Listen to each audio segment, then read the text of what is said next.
The world divides into two camps, sinners and slaves.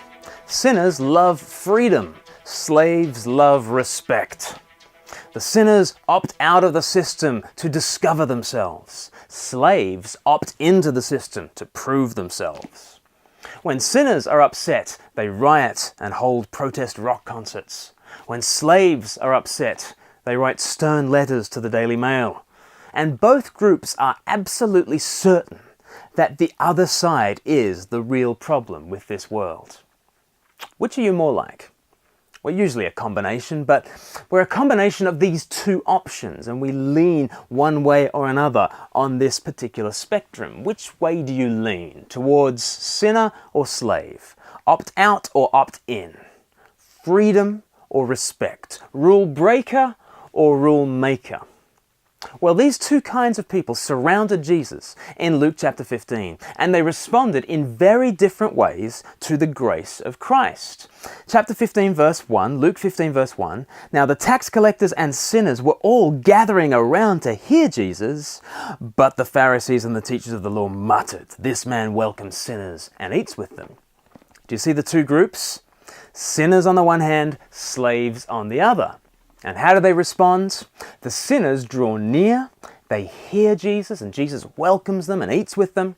The slaves are livid, they grumble, and they remain at a distance. That is the context for the most famous parable that Jesus ever tells. And so, from verse 11, Jesus tells this parable of the prodigal son. Verse 11 of Luke 15, Jesus continued, "There was a man who had 2 sons. As the story progresses, we see that the younger son is a sinner, while the older son is a slave.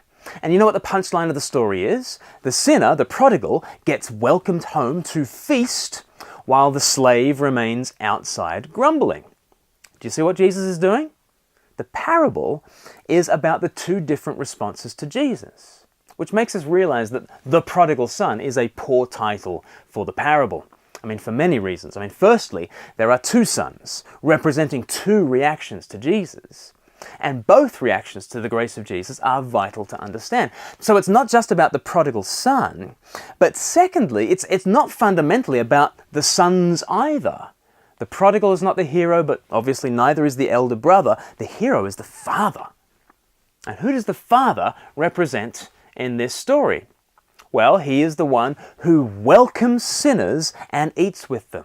He is the one against whom the slaves grumble.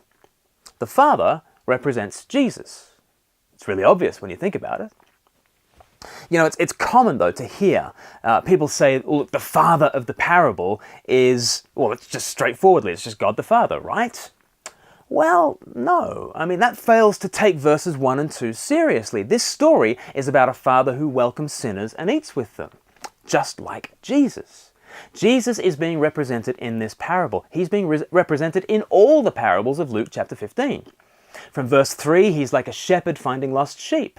From verse 8, he's like a woman finding a lost coin. From verse 11, he's like a father finding a lost son. He's not actually a shepherd. He's not actually a woman. He's not actually a dad. But he's making the same point 3 different ways. He's saying, I've come to find the lost. I've come to find the lost. I've come to find the lost. As we consider this parable over the next few days, let's be aware of the major players. The younger son is a sinner. The older son is a slave. But the star of the show is the man who welcomes sinners and eats with them. Jesus really is the heart of all things.